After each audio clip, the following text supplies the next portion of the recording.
Hey, welcome back to Carillon Historical Park in Dayton, Ohio. You know, Carillon Park is known for many treasures. The Wright Brothers National Museum, the largest display of national cash registers, Dayton's oldest standing structure.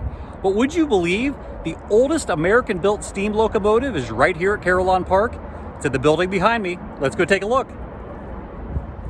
And here we are inside the James F. Dickey Family Transportation Center.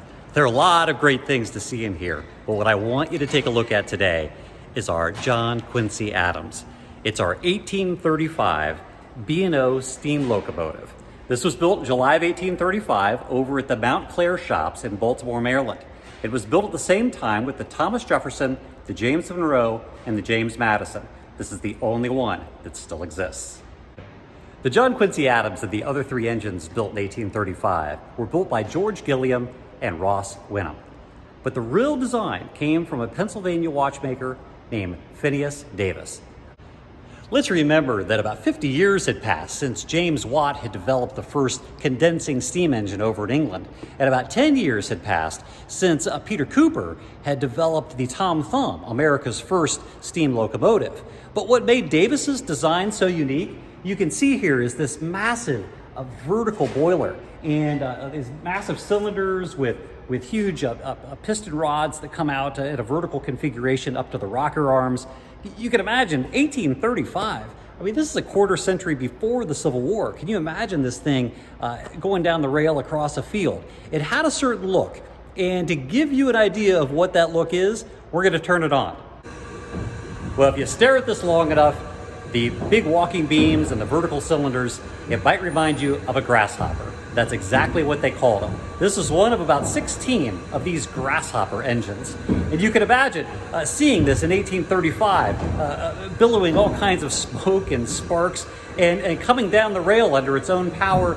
They said it looked like a huge grasshopper walking down the rails.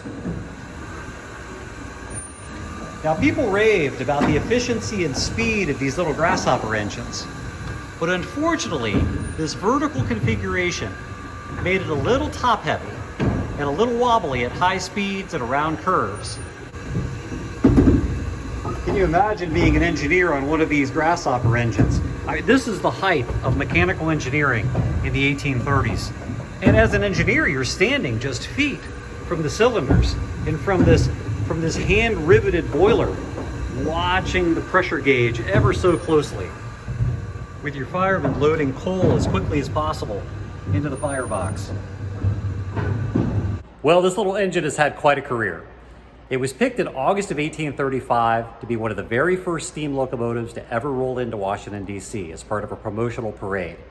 It was then brought back to Baltimore, was used as a switching engine for most of its service life until 1892, when it was refurbished and sent to the Chicago World's Fair. After that, it was brought back, was put into storage until 1947, when Colonel Edward A. Deeds, founder of Carillon Park and chairman of the board of the National Cash Register Company, found it, brought it to Dayton, had it refurbished, and put on display as one of the original exhibits here in 1950. An American treasure here at Carillon Historical Park in Dayton, Ohio. Thanks for joining me. Take care.